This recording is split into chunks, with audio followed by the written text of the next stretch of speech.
ये त्रिपुरा की तस्वीर है। वहां एक सीपीएम लीडर समारा आचार्य नोटों के बिस्तर पर आराम फरमा रहे हैं। টাকার বিছানায় শুয়ে বামফ্রন্ট নেতা টাকা ছড়াচ্ছেন না, এটা কোনো সিনেমার দৃশ্য নয়, জলজ্যান্ত বাস্তব এবং ত্রিপুরার আড়াই দশকের বামফ্রন্টের সীমাহীন দুর্নীতির একটা ছোট্ট উদাহরণ।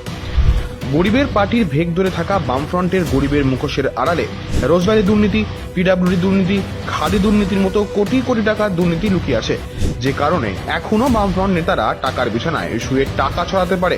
আসুন আজ আপনাদের আড়াই দশকের বামফ্রন্ট শাসনের এমন কিছু সীমাহীন দুর্নীতির সঙ্গে পরিচয় করাই, যাতে আপনারা পরিষ্কার বুঝতে পারবেন ত্রিপুরার মানুষকে সর্বশান্ত করে কিভাবে বামফ্রন্ট নেতারা টাকার গদিতে শুয়ে আছেন।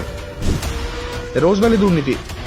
মুখ্যমন্ত্রী মানিক সরকার এবং চিটফান্ড দুর্নীতির জনক গৌতম কুণ্ডুর যোগসাজশে প্রায় ৩৫,০০০ কোটি টাকা রোজভ্যালি চিটফান্ড দুর্নীতি হয়।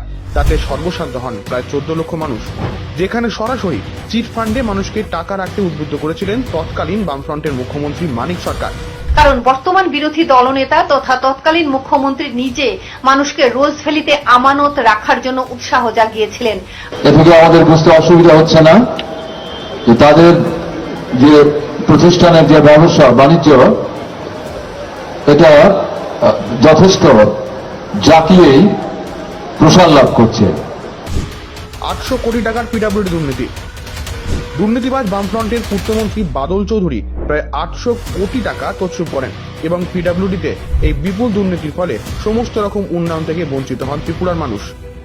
বিগত বাম আমলের প্রায় ৮০০ কোটি টাকা দুর্নীতির সাথে যুক্ত অভিযোগে রাজ্যের প্রাক্তন মুখ্যমন্ত্রী মানিক সরকারের মন্ত্রিসভার সদস্য প্রাক্তন পূর্তমন্ত্রী বাদল চৌধুরীকে দফায় দফায় জেরা করল পুলিশ। সোমবার রাজ্য ক্রাইম ব্রাঞ্চের সদর দপ্তরে টানা ৬ ঘন্টার উপর জেরা করেছেন পুলিশের পদস্থ আধিকারিকরা। খাদি দুর্নীতি। বামফ্রন্ট শাসনে ত্রিপুরায় অন্যতম দুর্নীতি ছিল খাদি দুর্নীতি, যেখানে বামফ্রন্টের বিধায়িকা গৌরী দাস সরাসরি যুক্ত ছিলেন এই কোটি কোটি টাকা দুর্নীতিতে। ত্রিপুরা খাদি বোর্ডে বহু লক্ষ টাকার আর্থিক দুর্নীতিকাণ্ডে এবার রাজ্য পুলিশের ক্রাইম ব্রাঞ্চে দফায় দফায় জিজ্ঞাসাবাদ চলছে বোর্ডের প্রাক্তন চেয়ারম্যান তথা প্রাক্তন বিধায়িকা গৌরী দাসকে।